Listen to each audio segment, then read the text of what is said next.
Hello, my name is Ashley Vozell, and this is my PowerPoint presentation on competence to refuse an insanity defense and other mental state defenses, Psychology 546, Arizona State University. I'd like to go over what we will be covering in this presentation and some key takeaways I hope you get from this PowerPoint. The first important point we will cover is what the insanity defense actually is, and then we will move on to the different approaches, the Whalum versus United States approach and the Frendeck versus United States approach.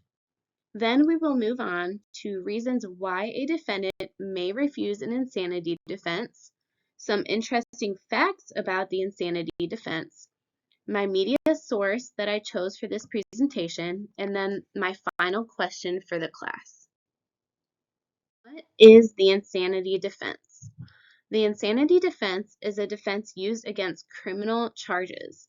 By using the insanity defense, a criminal defendant is telling the court that they may have committed the crime of which they are being accused of, but they're claiming they shouldn't be held responsible because of a severe mental health condition. The insanity defense is unrelated to a defendant's current mental health at the time of trial, but rather it applies to their mental state at the time of the crime.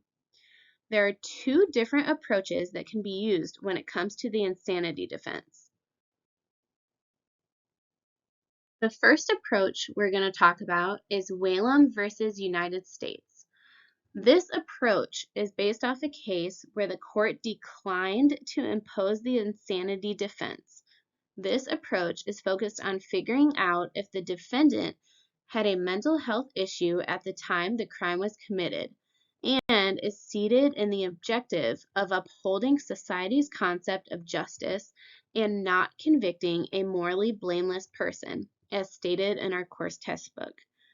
This allows the judge the opportunity to bring the mental status of the defendant into question without agreement from the defendant, meaning the defendant does not have to agree and the judge can still impose. The second approach is the Frendeck versus United States approach. Frendeck versus United States was a case in 1978 where a woman was charged with murder and the judge tried to push the insanity defense on the defendant, where she refused. This approach requires that a judge cannot impose an insanity defense on a defendant that doesn't want it, and that the defendant is permitted to make important decisions about the course of the proceedings as long as they are found competent to stand trial. Reasons why a defendant may refuse an insanity defense. There are 5 reasons why a defendant may refuse an insanity defense. Number 1 is that being convicted and sent to a mental hospital may result in a much longer term than being sent to a prison or jail.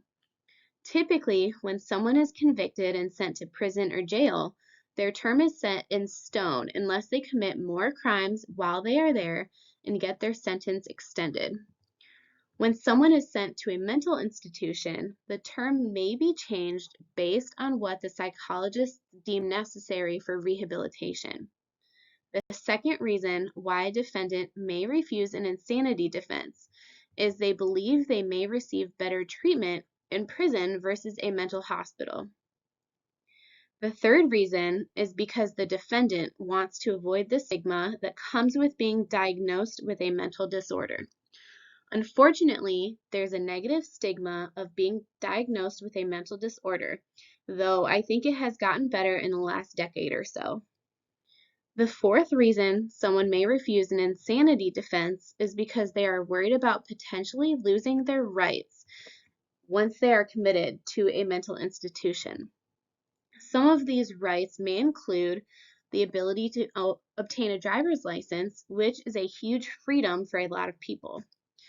The last reason a defendant may refuse an insanity defense is the strong beliefs in why they committed the crime in the first place, in which an insanity defense would negate. Sometimes Crimes are racially or politically motivated, and the people committing these crimes want everyone to know exactly why they did it, why the crime was committed, and an insanity plea would lessen the desired impact. Interesting facts. While reading about insanity defense, I came across a few interesting facts. One of which was that most courts use the Frendick versus United States approach, as I would expect, but a few jurisdictions still adhere to Whalum versus United States. There are at least 4 states that do not even have the insanity defense as an option. There are also numerous studies that show very low rates of the insanity defense being used in felony cases, ranging anywhere from 0.1% to 0.5%. I thought this was shocking because everything we see in movies and TV shows makes it seem like the insanity defense is much more common. Media source. For my media source, I chose the trial of John W. Hinckley Jr. He attempted to murder President Reagan in 1982 and pled insanity, which worked, and he ended up getting a not guilty verdict.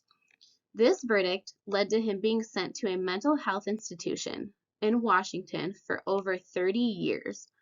In 2003, he finally started getting unsupervised visits with his parents, and in July of 2016, a judge concluded that he no longer posed a serious risk to himself or others, and he was finally released with limiting restrictions, to include limiting his residence and travels to the state of Virginia, forbidding contact with past or present presidents to include their relatives, homes, and graves, and prohibiting the watching of violent movies, television, or online digital materials. In June of 2022, Hinckley's limiting restrictions were fully released. Today, he is currently living on his own, but is being monitored by the government. I thought this article was fascinating, and it directly relates to insanity defense and how pleading insanity can impact the next few decades of one's life. Discussion question.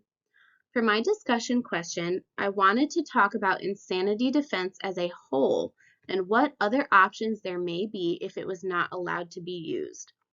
There are still varying thoughts on insanity defense, including courts using both approaches instead of just one. That being said, with the varying thoughts on insanity defense, do you think it should be abolished? If so, what do you think the court system should put in its place? Here are the 2 references I used on this PowerPoint. This concludes my presentation. I hope you learned something, and thank you for your time.